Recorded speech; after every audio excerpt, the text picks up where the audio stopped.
Hi, I'm Drew Wilson. You may not recognize my face, but you may have seen my name from time to time.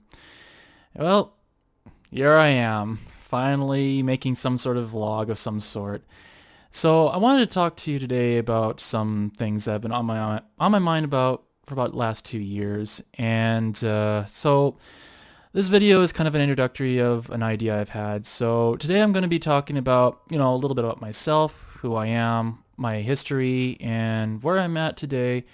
Why am I doing this vlog, and where things go to from here. So I started my career in about 2005, and I was on a website called Slick. And before then, I didn't really know that I was going to be really a journalist. I was just hopping from web form to web form, kind of checking things out, that sort of thing. And it was about 2005-ish that my shoulder was tapped and was asked, "Hey, would you like to be a journalist?" And I thought about it, and I thought, you know, I have some experience with writing, so you know what? I guess I could do that for a lark for a few days, see how it goes, kind of get an idea of what journalism is like, and then just move on from there. Yeah, not so much. I went on to do journalism for quite a number of years since then, and it goes on to this day. And it's been like in 2005, 2006 when I was working for Slick, it was a very interesting experience to say the least. I started with just, some basic stuff about copyright, technology, file sharing, that sort of thing. A lot of stuff was about those topics were going on at the time. And it was very enlightening, and I was able to, as a result, kind of tell the Canadian story, the Canadian perspective on a lot of different topics. And it was funny too because I was known as the Canada guy, and fair enough because I was basically writing what I knew and what I was confident in my writing, and it was. It was there was a lot of other topics I was covering too, but it was definitely a lot about technology and copyright and criticizing the Paul Martin government. Yeah, my career went back that far. And but yeah, in 2007, I moved up to Zero Paid, which is another popular website, and I continued my career there. And I was able to expand my abilities, expand my coverage, and talk about international stuff. I was able to talk about stuff from the United States, stuff from Australia, stuff from New Zealand, a little bit even about Korea and the United Kingdom and various countries in Europe as well. And I was able to kind of start tackling that more holistic view of various countries and what was going on at the time in those countries, and stuff like Hadopi and Lopsy 2 in France, or the Skynet laws in Australia, or website blocking in the United Kingdom, or warrantless wiretapping in the United States. The whole NSA versus Jewel case really got started while I was working for Zero Paid at the time, and I still had the Canadian perspective. I still talked a lot about Canada, but I just got a whole lot of additional experience just covering stuff from a different angle, and covering stuff, and not only covering stuff, but also a different perspective on running a website as well too. So it was a very interesting and fulfilling learning experience, to say the least. But around 2012, there was some things were changing, some things were happening, and administrators wanted to, move on and do something else entirely. And I kind of was at a crossroads. Like, do I continue my career? If so, is it going to be under a different website, or am I going to be doing my own website, my own thing? And after a great deal of thinking about it, I ended up actually building my own website. So I started Freezenet at about 2013. I think it was February 2013. No, January 2013, somewhere around in there. Anyway, 2013 was when I started the website, and I can tell you there's a lot of things I was able to learn when I started my own website. There was a lot of like different things to think about that I don't think I would have ever otherwise thought about, and even conceived of had I not actually, took the dive and plunge in and start my own website. Things like how to install WordPress and install a wiki and connecting stuff to social media. I would never really learn hardly any of that had I not actually done this website by myself. And it was a very long learning experience, but at the same time, I was able to extend my writing career at the same time.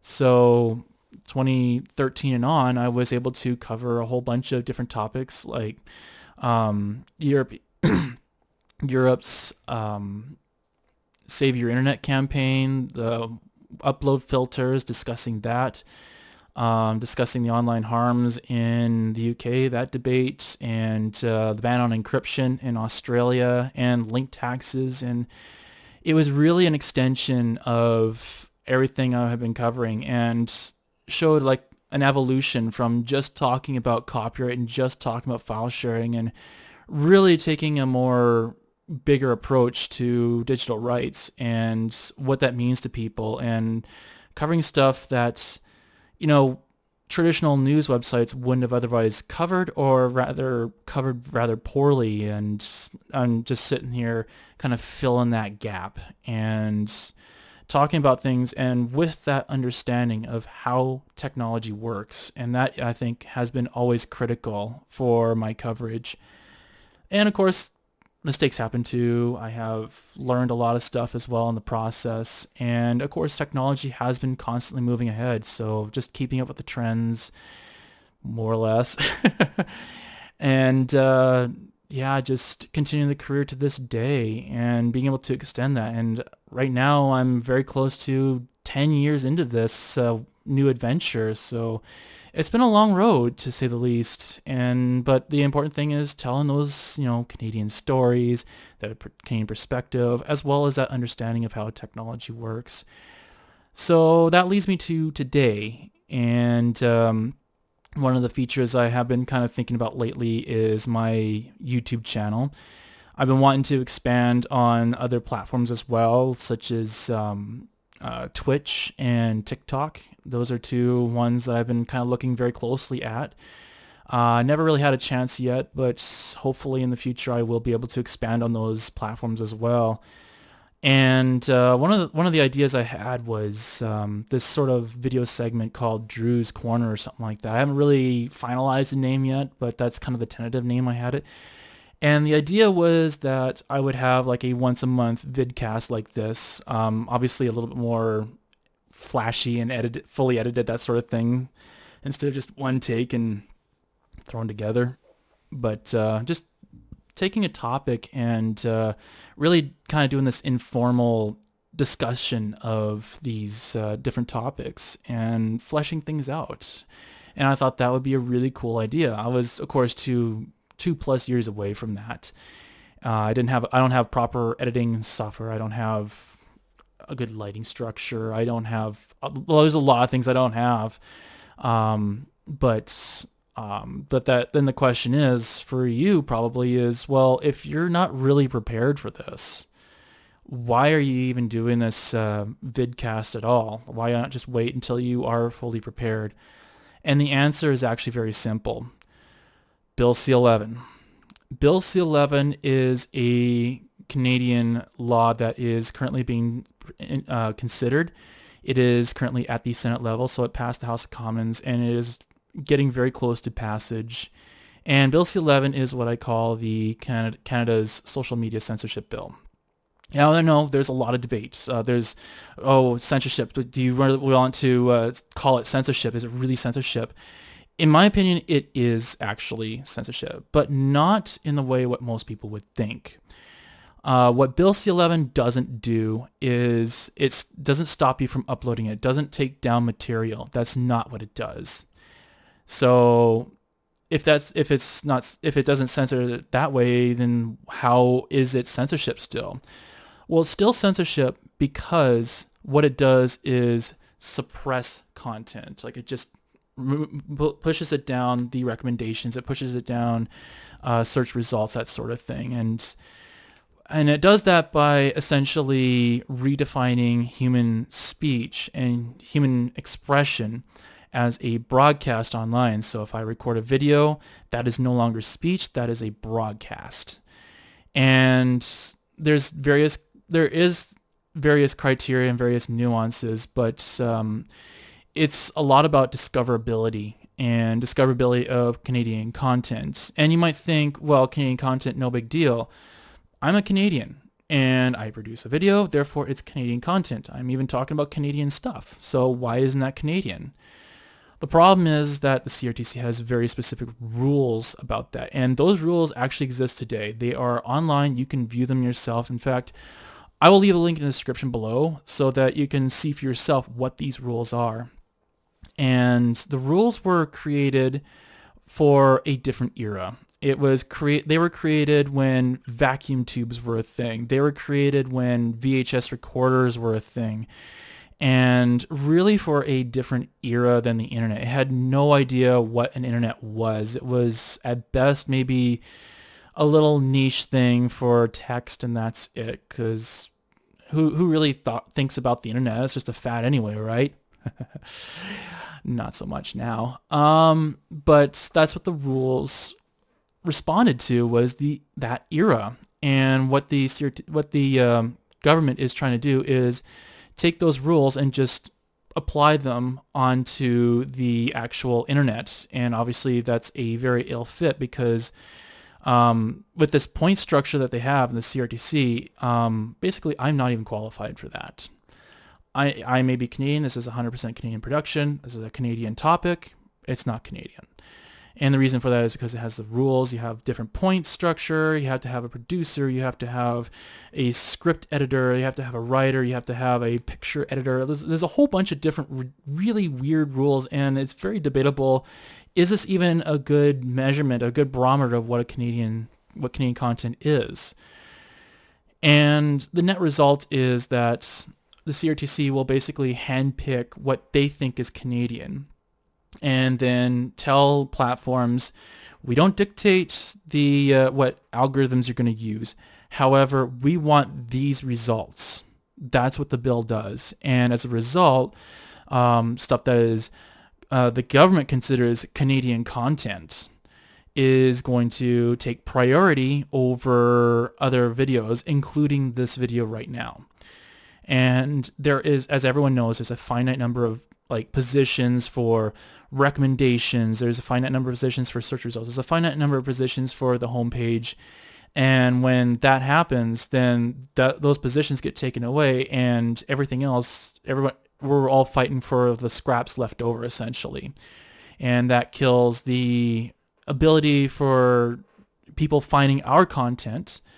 It reduces our impressions. And essentially, it kneecaps anyone who has a career on social media like YouTube and Twitch and TikTok, those kind of platforms.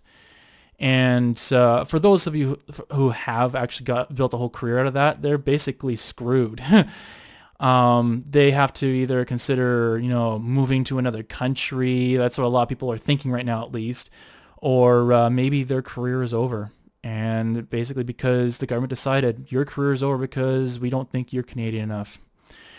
And very sad commentary on that. So I wanted to just raise awareness about Bill C-11, and I wanted to just showcase a taste of what I had in mind, essentially, for this vlog and one of my plans. And if this bill goes ahead, then I guess that's the end of this vlog, essentially. There's no point if there's no one going to be viewing it or have an ability to view it.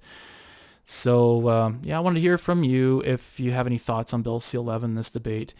I wanted to tell you about the future for this thing, as well as I wanted to basically cover all the critical developments as best I can. It's otherwise probably going to be about once a month, maybe, if that. There's no fixed schedule at this point.